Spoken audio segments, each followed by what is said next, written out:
అలాగే నాకు ఇక్కడ చాలామంది ఉన్నారు కాబట్టి మీ అందరి నుంచి మన డిప్యూటీ సీఎం మన పవర్ స్టార్ పవన్ కళ్యాణ్ గారి ఫ్యాన్స్ ఉన్నారా అని అడగడం అంటే అది చాలా విచిత్రం అండి. ఉంటారు, అది ఎక్కడికి వెళ్ళినా ఉంటుంది. మన స్టేడియం అంతా పవర్ ఉంటుంది, ఏపీ అంతా ఆయన పవర్ స్టార్ గారి పవర్ అట్లాగే ఉంటుంది ఎప్పటికీ. సో పవర్ స్టార్ గారి వాయిస్ జై ఎవరది ఇంకొకసారి వేసుకోరు గట్టిగా. సో పవర్ స్టార్ గారి వాయిస్ సినిమాలోకి బయటికి ఎలా ఉంటుంది చూద్దాం. సినిమాలో మాట్లాడితే చూడప్ప సిద్ధప్ప, నేను సింహం లాంటి, అది గడ్డం గీసుకోదు, నేను గీసుకుంటాను, అది ఒక్కడే తేడా, మిగిలినంతా సేమ్ టు సేమ్.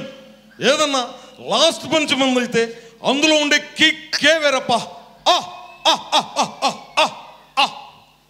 సో ఇంత పవర్ఫుల్గా పవర్ స్టార్ గారు మామూలుగా సినిమాలో చెప్తారు, కానీ బయట ఈరోజు మీటింగ్లో మాట్లాడితే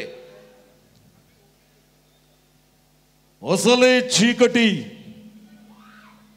ఇల్లేమో దూరం, దారంతా గతుకులు, చేతిలో దీపం లేదు, కానీ గుండెలో ధైర్యం ఉంది.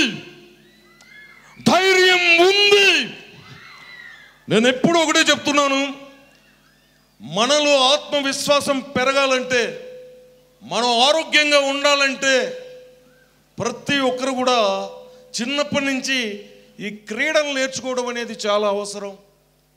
ఎందుకంటే అది హెల్త్కే కాదు, మరొక స్ఫూర్తి, మనిషిలో కాన్ఫిడెంట్ లెవెల్ చాలా చక్కగా పెంచేటువంటి ఒక అద్భుతమైన ఆయుధం.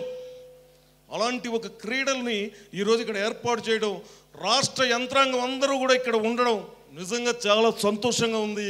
మీ అందరికీ ధన్యవాదాలు తెలియజేసుకుంటూ థ్యాంక్ యూ, నమస్తే, జై హింద్.